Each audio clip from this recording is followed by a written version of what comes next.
শাকিব খানের রকস্টার এমন গল্পের সিনেমা যা এর আগে আমাদের দেশের দর্শক দেখেনি বলে মন্তব্য করেছেন এই সিনেমার নায়িকা সাবিলা নূর।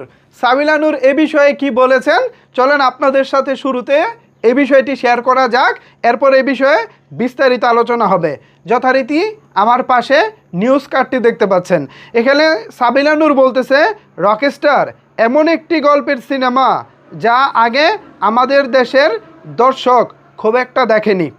এই সিনেমাটি নিয়ে খুব আশাবাদী।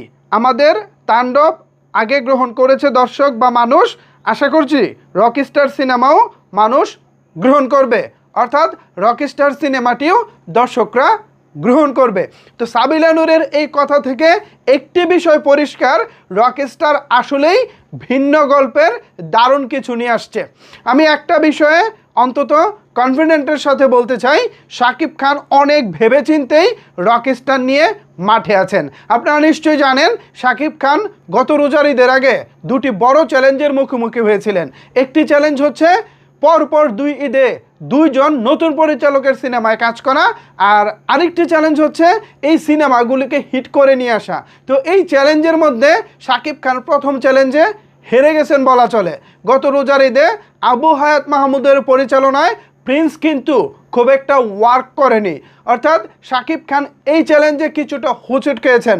তবে এই দ্বিতীয় যে চ্যালেঞ্জটা আছে সেই চ্যালেঞ্জে কিন্তু শাকিব খান এখন বড় রকমের 8-7 বেঁধে নেমেছেন। এক কথায় কোমরে গামছা বেঁধে নামা একটা কথা আছে না, গ্রামীণ ভাষা কিংবা গ্রামের মা বোনেরা বলে থাকে কোমরে গামছা বেঁধে নামা, সেম একইভাবে শাকিব খান কোমরে গামছা বেঁধে নেমেছেন। কারণটা কি জানেন? কারণ ওই প্রিন্সের ব্যর্থতা।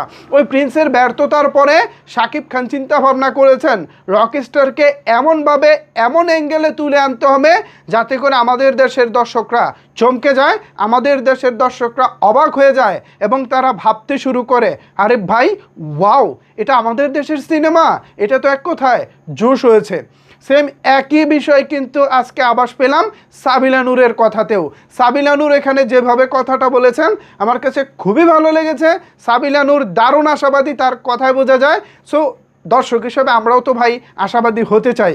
আর আমরা নর্মালি দেখেছি শাকিব খানের একটি সিনেমা খারাপ গেলে আরেকটি সিনেমা ভালো যায়, এটা বিগত দিনের হিসেব বলতেছে।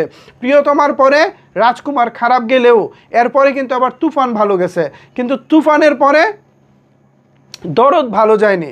তো দরদের পরে কিন্তু আবার বরবাদ ভালো গেছে, বরবাদ ভালো গেছে। আবার বরবাদের পরে হচ্ছে আপনার তাণ্ডব খুব একটা ভালো যায়নি। আবার তাণ্ডবের পরে হিসেব অনুযায়ী প্রিন্স ভালো যাওয়ার কথা ছিল, কিন্তু প্রিন্সটাও ভালো যায়নি। সো এবার রকস্টার ভালো যাবে এটা গ্যারান্টি সহকারে বলা যায়, বিকজ শাকিব খান এই সিনেমার জন্য সর্বোচ্চটা নিজেকে উজাড় করে দিচ্ছেন।